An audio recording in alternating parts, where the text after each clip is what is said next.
4 kişilerdi, bunlar beni vuracaklardı. Bizim oradaki başka bir arkadaş, yani biraz karanlık işlerle uğraştığı için belinde silah var.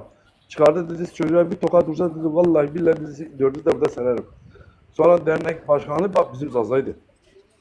Sonra onu aradı, dedi şu ipleri buradan çektir götür dedi. Yoksa burada hep dördünü de dedi kafasına sıkarım dedi. Daha bak 25 sene önce, ha, ilk Hollanda'ya ilk geldiğim zamanlar. Ben 25 senedir bunlarla kapışıyordum. Güzel insan. Neresinden Hollanda'nın? Den Haag. Den Haag. Oo, sen Elazığlı mısın? Evet, Palu görmüyorsun. Palu Cumhuriyeti orada yazıyor. Palu Baba. Cumhuriyeti. Ben de Den Haag'tanım. Ve çok Elazığlı var. Ben daha 25 sene onlardan tikiştim. İlla gidip gelirlerdi, aidat ver, şunu ver. Gazete atıyordu önüne. Köpeğin önüne atar gibi 2'şer euro para topla. Ben zaten diyordum, yok. Sen zırhlı değilsin. Sen dedim beni zorla mı kütleştireceksin? Ben o zaman tartıştım onlarla. Palo Cumhuriyeti. Sen Ondan onlar sonra için, aldım başımı çıktım.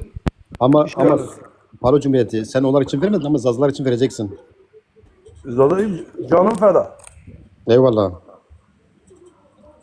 Ben onun için ben o ideolojiden çok tersim. Biz de bu Andi'den gidip alacağız para. Şu Andi var ya biz de onlara para verdik. Onlardan biz alacağız. Andi. Tabii canınız sağ olsun. Hiç siz gelmezseniz de ben dünden beri hazır. Aynen eyvallah. Teşekkür ederiz vallahi.